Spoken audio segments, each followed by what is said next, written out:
Salut tout le monde, tu es nul en trading. Je rigole, j'avoue, je commence pas très bien ma vidéo, c'est la première face cam, je stresse. Non, je rigole, je stresse pas. Les gars, j'espère que vous allez bien, on se retrouve pour une nouvelle vidéo. Avant de commencer, abonne-toi à la chaîne YouTube, d'accord? Mets un like aussi, parce que cette vidéo, ça va être, je coupe mes mots, cette vidéo va être une masterclass.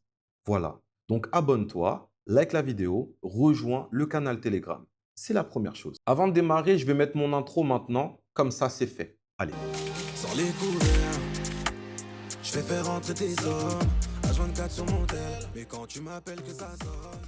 On va pouvoir commencer le début de cette vidéo et aujourd'hui, je vais t'apprendre comment devenir rentable en trading. Oui, j'ai un indicateur qui donne des signaux de trading. Oui, red flag. Tu sais, là, le gars, il commence vraiment très mal. Pour me présenter brièvement, pour ceux qui ne me connaissent pas, vous pouvez m'appeler Dixis. Voilà. À la base, je fais de la musique, moi, des millions de vues. D'ailleurs, ma chaîne YouTube Dixis officielle, vous pouvez aller vous abonner aussi. Tu vois, ce serait plutôt cool parce que je vais bientôt reprendre. Enfin bref, j'ai commencé le trading en 2017. J'étais super nul. J'ai commencé par le Forex. J'ai perdu trop d'argent pendant plus de 2 ans. Fin 2020, je m'intéresse aux crypto-monnaies et je trouve mon bonheur parce que je faisais du spot. C'est-à-dire que potentiellement, j'achetais, j'attendais et quand ça prenait de la valeur, je revendais. En 2024, j'ai décidé de me remettre vraiment au trading, enfin plutôt en 2022. Et vous allez comprendre pourquoi j'ai 2024, puisque c'est à ce moment-là que j'ai créé ma stratégie sur le Bitcoin. Du moins, deux stratégies. Et je vais vous en présenter une aujourd'hui qui s'appelle LRHS Stratégie pour Low Risk High Shot. Ça veut dire quoi? Je vais casser tous les codes. En général, vous êtes d'accord avec moi que quand on a un petit capital en trading, puisque la plupart des gens ils veulent faire de l'argent, hein, voilà, eh ben, on ne peut pas faire grand-chose avec peu d'argent. Dans cette stratégie, aujourd'hui, c'est pour ça qu'elle s'appelle low risk, on prend des petits risques pour potentiellement avoir un gros tir. On gagnait pas mal, ok? Ça semble peut-être utopique ou flou, mais c'est la réalité. D'ailleurs, j'ai fait plusieurs vidéos sur cet indicateur que je vais vous présenter aujourd'hui hein, sur YouTube dans la playlist LRHS Stratégie. Donc n'hésitez pas à aller regarder toutes les vidéos puisque ça va être aujourd'hui la complémentarité de tout ce que j'ai pu faire. Pour en revenir à nos moutons, en 2024, je crée cette stratégie qui permet de trader les chasses de liquidité sur le Bitcoin et l'Ethereum. Donc, c'est les deux seuls actifs où on va utiliser cette stratégie. Et là, boum, j'explose. J'ai jamais eu autant de résultats dans le trading qu'à partir de ce moment-là. D'ailleurs, je vais vous montrer quelques petits résultats ici, comme vous pouvez voir. Et vous les retrouverez aussi sur les vidéos que j'ai faites précédemment sur cette stratégie. On en revient maintenant à ce que je vais vous enseigner dans cette vidéo. Je vais clairement vous donner mon indicateur accessible sur TradingView. Et dans cette vidéo, je vais donner la méthodologie complète, la stratégie complète. J'ai fait un PDF. Je vais vous parler du plan de trading. Je vais vous parler de la gestion des risques. Je vais vous parler de tout ce qui va vous permettre de devenir enfin rentable en trading grâce à l'indicateur. L'indicateur donne des signaux basés sur ma stratégie. J'ai codé ma stratégie dans mon indicateur donne des signaux. Bien évidemment, il faut avoir quelques connaissances pour bien l'utiliser et optimiser les résultats. Et c'est ce qu'on va voir dans cette vidéo. On va avoir un peu de cours. Soyez attentifs. Restez vraiment jusqu'à la fin. N'oubliez pas de mettre un like et de vous abonner. Parce que sinon, je ne fais plus de format comme ça. D'accord? Là, je rigole. D'ailleurs, je kiffe faire YouTube. Je suis devenu un YouTuber, même si j'en étais déjà un avec les clips et la musique. Mais là, maintenant, c'est dans quelque chose que j'aime, donc c'est encore mieux. On se retrouve sur les graphiques. Il n'y aura plus ma tête. Je pense que vous l'avez assez vu. Au revoir. On va pouvoir démarrer la partie théorie par rapport à la stratégie LRHS. Comme je vous ai dit, j'ai créé un indicateur, donc vous n'aurez pas les fondements de la stratégie, mais vous allez savoir comment utiliser l'indicateur pour potentiellement aller chercher du résultat. On va commencer par la base. Quel point of interest on va utiliser dans cette stratégie? On va uniquement utiliser les plus hauts ou les plus bas. Ça veut dire que nous, si on a un plus haut, on voudra potentiellement que le marché revienne à ce plus haut pour pouvoir faire une vente. Et de l'autre côté, un plus bas, on voudra que le marché revienne à ce plus bas pour avoir un achat. Comment on reconnaît un plus haut ou un plus bas? Il faut que la deuxième bougie, celle-ci, soit plus haute que la première ou la troisième. Pareil pour un plus bas, on veut que la deuxième bougie soit plus basse que la première ou la troisième. Et du coup, on a bien un plus bas valide ou un plus haut valide. On va maintenant parler de la structure du marché. Je l'ai déjà abordé dans la vraie structure dans une de mes vidéos YouTube. Vous allez voir que tout est réellement lié. C'est pour ça d'ailleurs que ce que je vous enseigne sur ma chaîne YouTube, c'est aussi des choses que je vais pouvoir enseigner potentiellement en mentorat. Donc, on va voir la structure à forte probabilité. Donc, vraiment très simple de comprendre cette structure. Partez du principe que lorsque on va avoir une chasse de liquidité, donc juste ici, vous avez vu qu'on a une chasse de liquidité, le marché vient prendre la liquidité et repart vers le haut. Quand on a une chasse de liquidité plus une cassure, en général, ce bas est censé être un bas qui est fort et qui va être protégé potentiellement des institutions. À partir de ce moment-là, on verra souvent le marché retracer entre ce bas et ce haut. Et ici, peut-être qu'on aura un point of interest, un fair value gap, un order block, peu importe. Et c'est à ce moment-là que on aura peut-être une réaction. De l'autre côté, c'est la même chose. Si on a seulement une cassure de structure, comme vous pouvez voir là, même si je ne l'avais pas noté, ici on a une cassure de structure. En général, cassure de structure simple veut dire liquidité juste ici. Donc si le marché revient prendre potentiellement ce plus bas, ça sera un plus bas LRHS potentiellement à trader et c'est ça qui va nous intéresser. Aussi simple que ça. Important de comprendre la structure à forte probabilité. Donc là, on est bien dans une tendance haussière avec des hauts de plus en plus hauts. Juste ici, une tendance baissière avec des bas de plus en plus bas. Et au final, ici, c'est la même chose. On a une cassure simple de structure, de la liquidité ici. Donc, si le marché revient juste là, on aura potentiellement un trade LRHS. Maintenant, on va parler du déplacement et du non-déplacement. En réalité, c'est quoi? Le déplacement quand on a une cassure, tout simplement d'un plus haut ou d'un plus bas, donc un déplacement. Et un non-déplacement, ça va être une chasse. Pourquoi c'est important de connaître ce principe? Et encore une fois, hein, j'en ai parlé dans la vraie structure du marché. Parce que quand on a une chasse de liquidité, par exemple, comme ici, donc là, on avait un point haut, on est venu chasser ce point haut. En général, si la chasse est valide, on reviendra au mouvement d'origine qui est ce dernier plus bas. Et si vous allez sur le marché, et on verra des exemples un petit peu après, hein, parce que je vais vous en montrer, et même dans les vidéos que j'ai pu faire sur la stratégie, dans la plupart des cas, c'est ce qui se passe et c'est pour ça qu'il faut connaître le déplacement et le non-déplacement. On va maintenant parler des time frames et des points d'entrée. Le point d'entrée, on le verra vraiment sur le graphique. Alors, c'est vraiment très facile. On va utiliser trois time frames. Dans un premier temps, le daily, ensuite le H4 et potentiellement le H1. On recherchera toujours des plus hauts ou des plus bas dans le sens de la tendance. Donc, c'est toujours mieux de trader en tendance. Donc, on commencera par le daily, le H4 et le H1, ce sera uniquement quand on a déjà eu une chasse en daily ou en H4, pour pouvoir continuer la tendance. Je vais vous le montrer juste après. Quels seront les time frames de confirmation? Pour le daily, ce sera le H1 ou le M30. En H4, ce sera le M15 et en H1, ce sera le M5. Alors, vraiment très simple. Admettons qu'ici, on a le schéma du H4 et on a une chasse de liquidité. Donc, vous avez vu là, la ligne bleue, c'est une chasse. Si on a une chasse, le marché est censé revenir au point d'impulsion à l'origine qui sera justement ici. On switch comme si qu'ici, on est en 1 heure. Donc, souvent, vous verrez quoi? La chasse est ici dans la montée qu'on a pu avoir ici en H4, beaucoup de plus bas H1, d'accord? Donc, du coup, ces plus bas, hein, on ne va pas chercher à les trader en achat puisque nous, notre objectif, c'est que à partir du moment où on a la chasse de liquidité, on est censé revenir à ce dernier plus bas. Donc, dans tout ce mouvement-là, si on a des plus bas LRHS, donc par exemple, vous avez vu ici, on a quoi? Cassure de structure, on pourra justement, si le marché, là, il était revenu à ce plus haut, on a un plus haut LRHS en H1. Pourquoi? Parce qu'on part de base du H4. On ne va pas juste aller chercher du H1 comme ça ne fonctionnera pas. On va maintenant parler du plan de trading et du money management. Et vous allez voir que cette stratégie, elle est très puissante et on va utiliser le levier. Pour ceux qui souhaitent, vous pourrez utiliser le levier. Donc moi, je traite beaucoup en effet levier sur les plateformes, sur les exchanges de crypto en futur. Vous pourrez aussi, si vous le souhaitez, juste être en spot. Donc voilà, après, ce sera à vous un petit peu de gérer en termes de pourcentage. Moi, je vais vous apprendre le levier puisque ça va être la chose, entre guillemets, la plus compliquée à comprendre réellement, mais c'est pas si dur que ça. Donc, au niveau du plan de trading et du money management, qu'est-ce que je vais trader comme POI? Donc, ce sera les plus hauts ou les plus bas dans le sens du marché.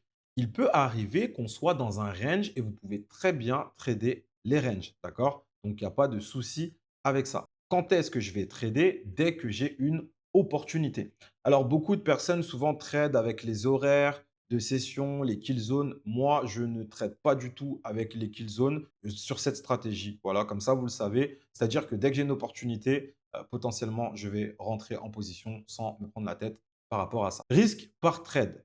Alors, c'est très important de comprendre ce que je vais expliquer ici parce que ça, c'est le mode agressif. Juste après, je vais vous montrer le mode safe. Alors, pour une personne qui n'a pas énormément de fonds, et qui souhaiterait potentiellement, voilà, qu'il n'y a pas un gros capital. Si tu as 100 dollars, tu vas, donc en futur, engager potentiellement 100 dollars, donc 100% de ta somme. Ton stop loss maximum, il sera à 30 dollars, d'accord? Donc, du coup, sur tes 100 dollars, ça fait en réalité 30% du capital. Donc, si tu es à 200, tu pourras passer potentiellement à 60 et ainsi de suite. Le risk-reward minimum, il est de 1 pour 2. Puis, viser potentiellement la liquidité externe. Donc, la liquidité externe, c'est si j'ai une chasse, par exemple, d'un plus haut en 4 heures,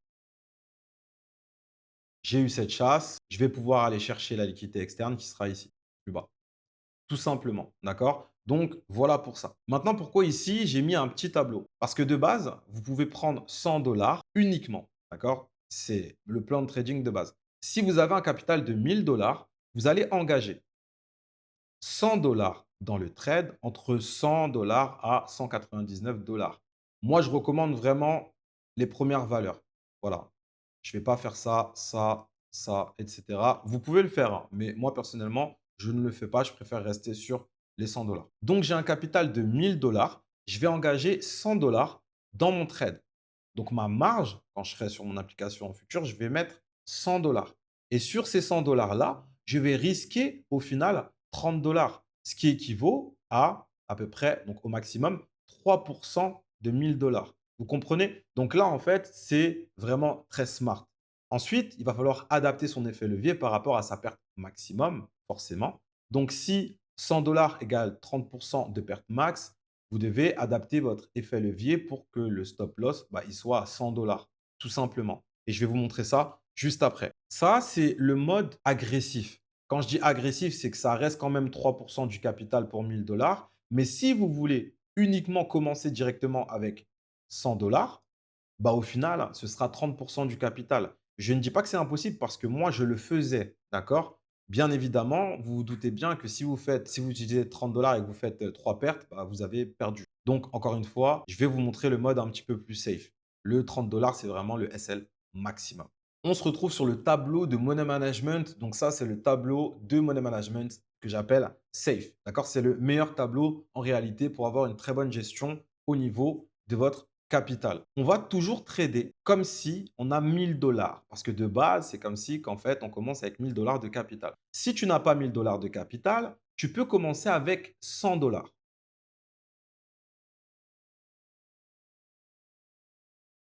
Si tu commences avec 100 dollars, ce qui va se passer, c'est que ta marge engagée sera de 100 dollars. Donc, ce sera le total de ta marge. Et ton risque max, entre guillemets, en mode safe, ce sera 17 dollars sur tes 100 dollars. Donc, en réalité, ça fait 17% de la marge, tout simplement. Donc, le SL en dollars, ça fait 17. En suivant ce tableau, vous allez comprendre que c'est très, très puissant, mais faut-il encore le faire de la bonne manière. Si vous avez 2000 dollars de capital, vous allez engager du coup 200 dollars en marge et le risque sera toujours 1,7% de 2000 dollars. Donc, au final, ça fera 34. Donc, le SL en pourcentage de marge, ça reste tout le temps 17% et ainsi de suite. Selon votre capital, vous allez pouvoir utiliser ce tableau. C'est vraiment très simple. Si vous avez 10 000 dollars, vous allez faire quoi? Vous allez pouvoir engager 1000 dollars en marge et vous allez risquer 1,7% de 10 000 dollars, donc 170, tout simplement. Et votre stop loss bah, en dollars sera 170.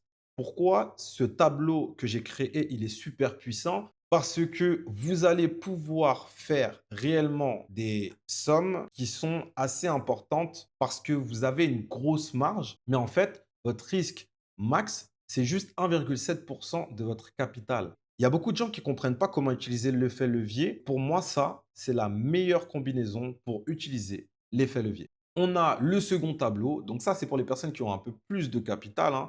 Donc pareil, si vous arrivez sur des sommes, vous avez 20 000 de capital, 3 000, 30 000 de capital, vous pourrez engager cette fois-ci, du coup, par exemple, pour 30 000, on va engager 3 000 de marge. Le risque max, c'est toujours 1,7% du capital, donc de 30 000, donc ça fait 510. Et le SL max, le SL en pourcentage de la marge, c'est toujours 17%, ça ne change pas. Et du coup, SL en dollars, bah, ça reste 510, tout simplement. Donc voilà pour le plan de monnaie management. Ça, c'est le meilleur, c'est le plus safe. Après, si vous voulez risquer ici jusqu'à 3%, en réalité, vous pouvez aussi. D'accord? Donc juste, ça va changer ici ainsi de suite. Après, à vous de voir ce que vous voulez faire. Mais c'est tout aussi possible de le faire. Est-ce que j'ai envie de rester à 1,7%? Est-ce que j'ai envie de monter à plus 3% de risque? Ça, encore une fois, c'est vous, mais ne dépassez pas plus 3% du capital total, entre guillemets, sauf si vous démarrez du coup pour 100 $, bah, ce sera forcément 30% ou 17% de ces 100 $-là. Donc ça, c'est le mode agressif. Je vous montrerai un peu plus tard dans la vidéo des résultats que j'ai pu avoir avec ce mode-là et comment j'ai réussi à monter des comptes sur une seule position. On passe maintenant sur la configuration de l'effet levier par rapport à une plateforme d'exchange. Donc, je vais vous montrer, moi, sur la plateforme que j'utilisais plutôt pas mal, BingX. Voilà. Donc, je vais vous montrer sur cet exemple. Alors, voilà la fenêtre de BingX et comment ça se passe. Admettons qu'on a une chasse de liquidité juste ici au prix de 102 323,1. On a un stop loss potentiellement à 102 800 et le take profit final, d'accord? Donc, nous, on visera toujours 1 pour 2 minimum, d'accord? Et là, le take profit final, c'était 99 181,2. Déjà, dans la première chose que vous allez devoir faire dans cette fenêtre-là, je vais un petit peu tout détailler, il faut trouver son effet levier. Si vous mettez l'effet levier max, ça ne sert vraiment à rien de faire ça. Et moi, je m'étais mis en prix de déclenchement là parce que je n'étais pas actuellement sur le marché. Mais vous, il faudra vous mettre en ordre marché ici. D'accord? Vous êtes en ordre marché, vous n'aurez pas cette fenêtre prix de déclenchement, vous aurez uniquement la marge. Vous mettez 100 $ de marge, par exemple, parce que vous avez 1000 $ ou vous avez 100 $ et vous voulez directement être à 100 $. Votre marge, c'est bon. Si vous laissez un trop gros levier, ce qui va se passer, c'est que si, quand vous allez aller en fait dans la fenêtre pour, juste ici, là, modifier votre stop loss, ce qui va se passer, c'est que votre stop loss ne sera pas accepté parce que vous avez un trop gros effet levier par rapport à la liquidation. Donc, le mieux, c'est de mettre un tout petit effet levier au départ, d'accord? Donc là, je ne peux pas mettre mon stop loss à 30 $ de perte au final, puisque bah, du coup, le SL, vu que j'ai un trop gros effet levier, ça me fait moins 58,68. D'accord? Donc, je ne peux pas. Si votre effet levier est trop gros, vous ne pourrez pas valider votre SL. Donc, commencez directement par un petit levier. Donc, actuellement, là, j'étais en effet levier x 125. J'étais à moins 58,68 de perte max et je dépasse la liquidation avec le SL. Donc, en fait, ce n'est pas correct. Donc, on va devoir baisser l'effet levier. Donc là, j'arrive, je baisse mon effet levier, donc je le parcours. Hein. Donc, il faut aller assez vite quand même. Et là, je suis à 100. Qu'est-ce qui se passe? Quand je vais cliquer sur ma fenêtre TP et SL ici, là, on voit quoi? On voit qu'en fait, mon stop loss, il est potentiellement valide. Donc, je n'ai plus le message rouge, comme vous pouvez voir juste avant, hein, qui disait qu'en fait, il y avait, on ne pouvait pas en fait mettre le trade. Donc, une fois que mon stop loss il est validé, même si je ne suis pas à moins 30%, je vais confirmer. Pourquoi je vais confirmer? Parce que comme ça va sauvegarder le stop loss. Une fois que le stop loss il est sauvegardé, on n'est toujours pas bon parce que là, on est à moins 48,94 USDT. Et nous, on veut être à maximum 30 $ pour respecter notre plan. Donc, ce que je vais faire, maintenant que j'ai validé mon stop loss, entre guillemets, je vais aussi changer mon effet levier. Et cette fois-ci, j'ai encore une fois baissé mon effet levier. Je me suis mis en effet levier x63. Je suis retourné dans TP et SL. Donc, le take profit, je ne le mets jamais dès le départ. Et là, on se rend compte de quoi? Que par rapport à mon stop loss qui est à 102 800, donc vous voyez hein, juste ici, eh ben, c'est bon. On est maintenant à peu près moins 29,59 $ en effet levier 63. Et c'est comme ça qu'on valide en fait notre stop loss. Une fois que ça c'est fait, je vais pouvoir confirmer ici et je vais pouvoir lancer mon trade et cliquer sur courte. Et à partir de ce moment-là, mon trade sera lancé et je vais pouvoir aller chercher mon objectif. Une fois que ça c'est fait, il vous suffira juste de cliquer dans ordre et sur la plateforme, après, vous pourrez rajouter votre take profit tout simplement. Donc, comme j'ai pu le montrer juste là. Une fois que j'ai lancé mon trade, je vais pouvoir aller dans ordre et je pourrais rajouter potentiellement mon take profit.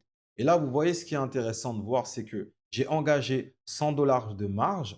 Mon stop loss, il est à moins de 30 $. Mais par contre, mon gain à la liquidité du coup externe qui est ici, il est de plus 193,2. Donc en soi, 193,2% au final de la position, donc de 100 $ de marge. C'est une partie assez complexe. En réalité, c'est pas très compliqué, mais ça peut paraître compliqué. Mais voilà comment on parcourt l'effet levier et comment on exploite l'effet levier pour aller chercher des gros résultats. On va passer maintenant sur les graphiques. Je vais vous montrer certaines positions et vous allez pouvoir utiliser et appliquer toutes ces choses.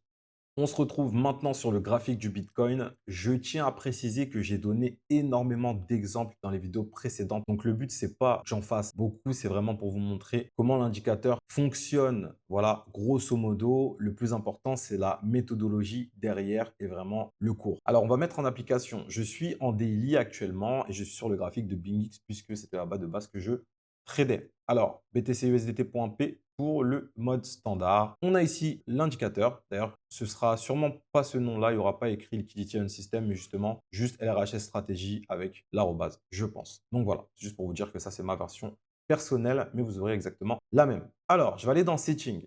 Et à partir de ce moment-là, je vous explique comment ça fonctionne. Il n'y a vraiment rien de compliqué. Ici, c'est le time frame où on va voir la chasse. Daily, 4 heures, 1 heure. Aussi simple que ça. Et les time frames de confirmation. 60, c'est 1 heure, 30 minutes, 15 minutes et 5 minutes. D'accord? En général, les chasses 4 heures, on veut du 240, 15. On va regarder ce qui s'est passé juste par rapport, en fait, un petit peu à cette descente. Donc, vous avez vu, je suis récent sur le Bitcoin.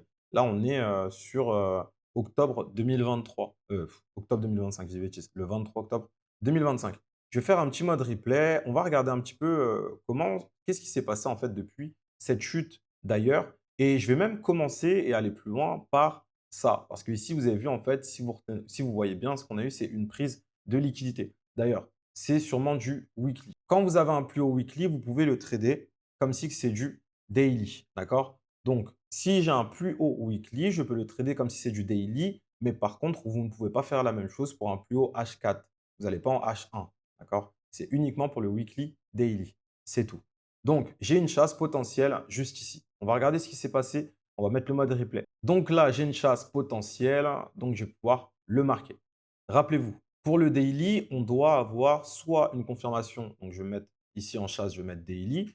Et je vais mettre soit 30 minutes, soit 1 heure. On va dire que je commence par le 30 minutes. À partir du moment où on a la chasse, allez en 30 minutes. Donc, pensez à bien étirer votre ligne jusqu'à voilà, la chasse.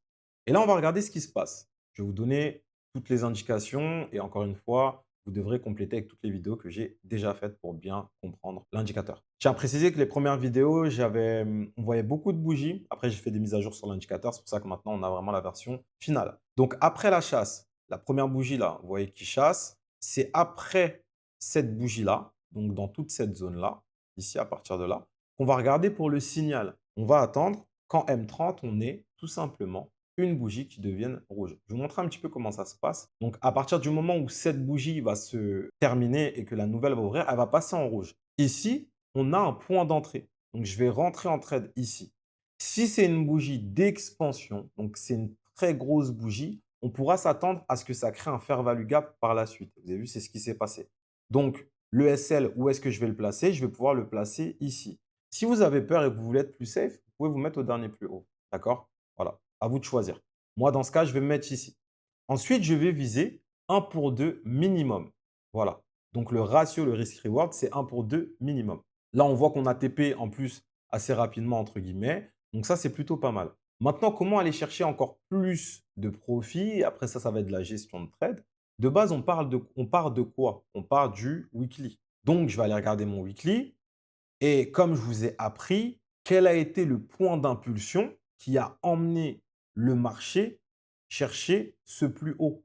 En réalité, on part de cette impulsion. Donc là, on a eu cette impulsion, un espèce de retracement et après ici. Donc vous allez prendre toujours le dernier mouvement, d'accord? Donc on va prendre celui-là. Donc techniquement, le marché, vu qu'on est dans la chasse de liquidité et techniquement on est censé revenir à l'origine, le marché devrait normalement revenir à peu près ici. D'accord? Donc je vais pouvoir viser mon 1 pour 2 et pourquoi pas sur le long terme, viser ce plus bas. Donc après, ça devient du swing. D'accord? Donc là, on va regarder ce qui s'est passé. Alors, je me suis mis en H4 et là, vous pouvez voir qu'on a déjà, nous, eu notre 1 pour 2. Maintenant, on va viser potentiellement le plus bas. On va regarder ce qui s'est passé. Vous allez comprendre un petit peu la logique derrière cette stratégie. Alors là, ce qu'on a, c'est ce qu'on appelle, enfin ce que j'appelle plutôt une double chasse. C'est-à-dire qu'on a une première chasse ici, on a eu un mouvement et le marché vient une seconde fois chasser juste là. Vous pouvez regarder si c'est du coup du daily ou pas. On n'a pas de daily. Vu que de base, c'est une chasse weekly, ça peut prendre du temps. Nous, on l'a tradé comme du daily. Donc, qu'est-ce que je vais pouvoir faire? Je vais pouvoir aller en H4 Et en fait, on se rend compte que ici, donc je vais supprimer ça, on a un nouveau plus haut qui s'est fait. Ce plus haut, il est potentiellement LRHS parce qu'en réalité, on est sur un nouveau haut qui pourrait faire que le prix s'inverse parce qu'on est sur une chasse weekly. Donc, ça peut prendre du temps. On peut avoir ça, ça, et au final, on est le vrai mouvement. Donc là, qu'est-ce que je vais faire? Je vais prendre mon indicateur, je vais le mettre en 240, 15. Je vais tracer ma nouvelle chasse et à ce moment-là, je vais pouvoir aller en M15. Et dans mon M15, je vais attendre potentiellement un signal. Donc, faites attention, hein, très important. OK? Ça, ce n'est pas valable. Donc, en fait, ce signal n'est pas valable. D'accord? On attend de bien chasser. Ici, on a chassé. Qu'est-ce qui se passe ici? On a un signal. Je vais pouvoir rentrer ici en trade. Mon stop loss ici, j'ai pas de gros déplacement. J'ai pas une grosse bougie entre. Enfin, j'avais une. Voilà, vous avez vu, c'est pas une grosse bougie qui peut créer un fair value gap puissant. Donc, je me mets au dernier plus haut pour plus de sécurité. Je vais viser quoi en target? Je vais viser un 1 pour 2 juste ici. D'accord? On regarde ce qui s'est passé. Voilà. Tout ce qui se passe après sur l'indicateur, on s'en fout. Vous pouvez le désactiver, d'accord? Ce qui va nous intéresser, c'est voilà, de faire notre take profit. Donc là, on a bien le 1 pour 2 qui s'est fait. Et je vais continuer et je vais retourner en weekly parce que de base, comme je vous ai dit, où est-ce que le prix est censé aller? Au dernier point d'impulsion qui est ici. Et c'est ce qui s'est passé. On va le laisser aller en 4 heures. Et je vous montre le genre de trade que ça peut donner potentiellement. Après, c'est si vous voulez faire du swing. Donc, c'est tout aussi bien pour faire du levier, comme c'est tout aussi bien pour faire juste du swing. Voilà. Et ça donne un R. Donc, après, ça dépend combien vous mettez en pourcentage. En gros, là, on a une position à voilà, 1 pour 20 à peu près. Et au final, vous avez vu, le marché revient juste là. Et là, je vous ai montré réellement comment utiliser LRHS.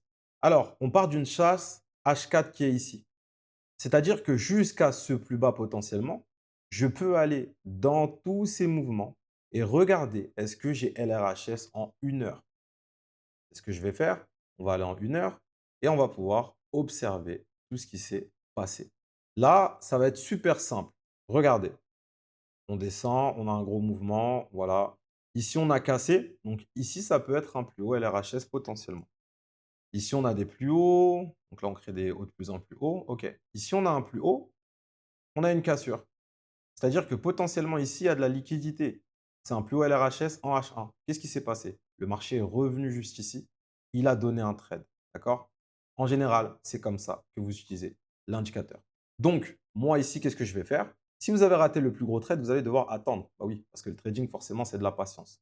Et c'est ce qu'on va devoir faire. À partir de ce moment-là où j'ai la chasse, je vais faire quoi? Je vais prendre mon indicateur et je vais le mettre en 60 pour la chasse et en 5 minutes pour la confirmation. Je décide d'aller en M5 et je vais attendre, après cette bougie-là, bien évidemment, une confirmation. Donc, il me faut une bougie qui devient rouge avec un S qui va me dire qu'en fait, je peux potentiellement vendre. On a eu le signal juste ici.